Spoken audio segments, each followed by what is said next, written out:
Let's take a look at everything that Trump has actually done for Israel since 2017 and everything that Israel has done for Donald Trump.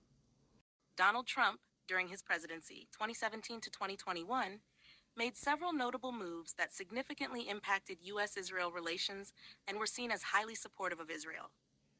Here's an overview of his key actions and policies regarding Israel. 1.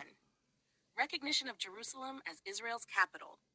December 6, 2017, Trump formally recognized Jerusalem as the capital of Israel, breaking with decades of U.S. policy. This led to the relocation of the U.S. Embassy from Tel Aviv to Jerusalem in May 2018, coinciding with Israel's 70th anniversary of independence. Significance. This move was celebrated in Israel, but criticized by Palestinians and many international actors, as Jerusalem's status remains a contentious issue in the Israeli-Palestinian conflict. 2. Recognition of Israeli sovereignty over the Golan Heights. March 25, 2019, Trump signed a proclamation recognizing Israel's sovereignty over the Golan Heights, a strategic area captured from Syria during the 1967 Six-Day War. This marked another major policy shift, as previous U.S. administrations had treated the Golan Heights as occupied territory. Significance. This bolstered Israel's security claims, but was widely condemned by Syria and other nations. 3. The Abraham Accords.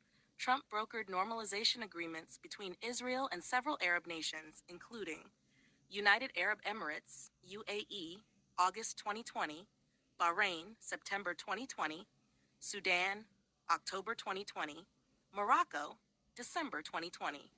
Significance. These agreements marked a significant breakthrough in Middle East diplomacy, with Arab countries officially recognizing and establishing diplomatic ties with Israel. 4. Halting aid to Palestinians.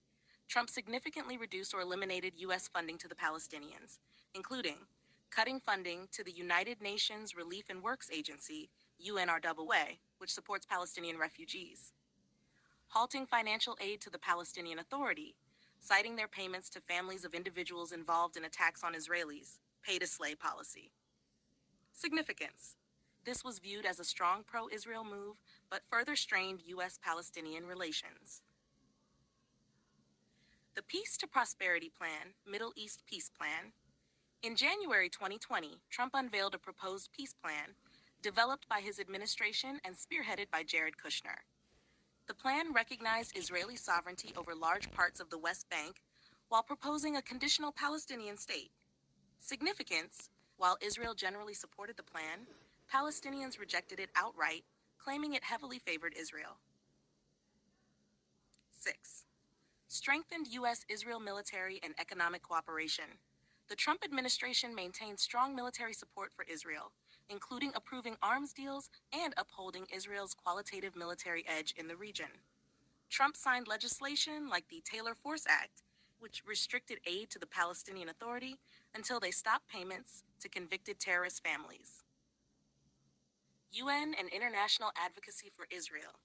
The Trump administration withdrew from the United Nations Human Rights Council in 2018, citing its bias against Israel. The U.S. under Trump vetoed or opposed numerous UN resolutions critical of Israel. 8. Designation of Iran's Islamic Revolutionary Guard Corps, IRGC, as a terrorist organization. In 2019, Trump designated Iran's IRGC as a terrorist group, a move aligned with Israel's concerns about Iran's influence and nuclear ambitions.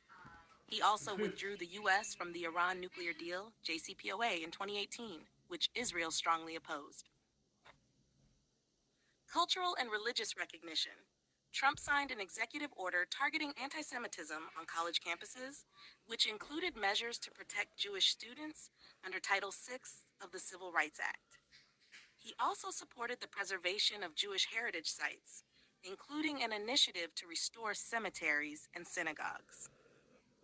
Summary of key actions.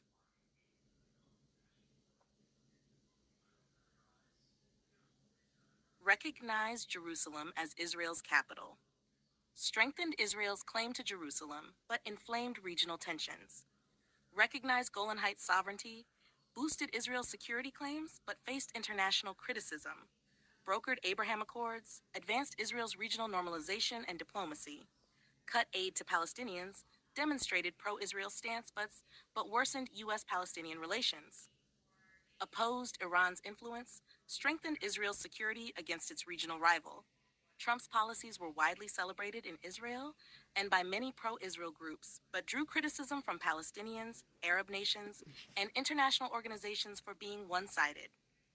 Okay, so that was a lot, right? That's exactly why I did it that way instead of speaking it, because I would have missed a lot of that.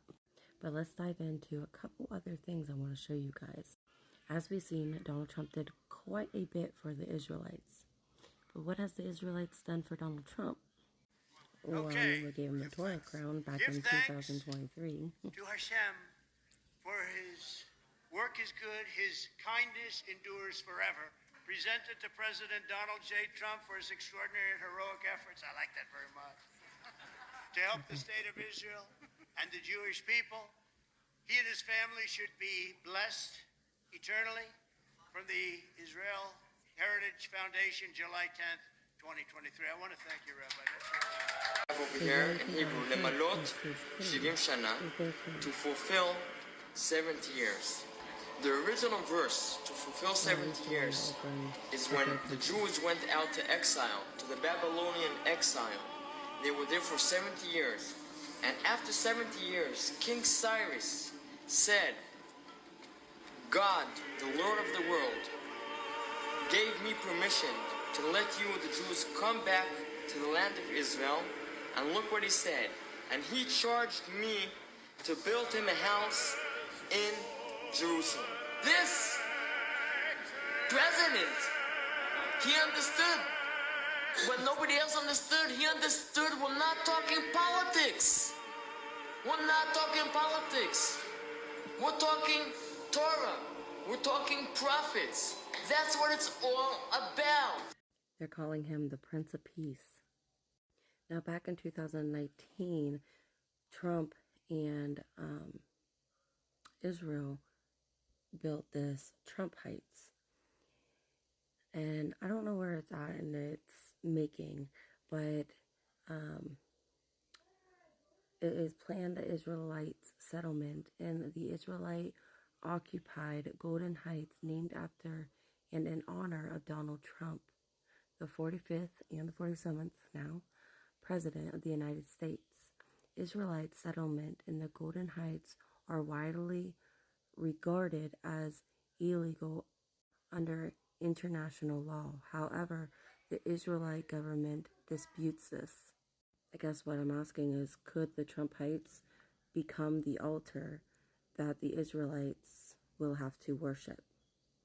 And this is the statue that is next to the sign. So it's kind of like set up like an altar. Like it has a little pavilion, kind of like a place to come and pray. So kind of here's what it looks like. It's called the Trump Heights, a symbol of the U.S. shifts in the Mideast policy. Now, of all people, who chooses this guy to say a word? Men of our country, Kenneth Copeland, to come up and say a prayer. Do you mind? Kenneth Copeland. I copied his suit. He copied his suit. There are things this great state of Pennsylvania. Who do you think you are today? More the more we learn about this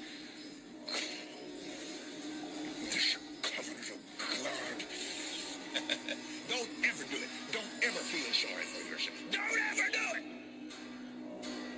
Absolutely stunning. Delicious.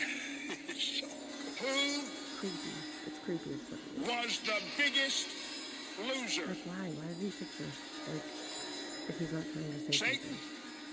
something. No. God. Now you can buy a Donald Trump book, Bible. You can even buy it for $1,000 with his initials on it, or his autograph.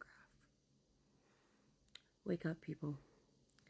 The Bible is God's sword. It's his word. And it is for us to follow and live by. Not for him to do what he's doing.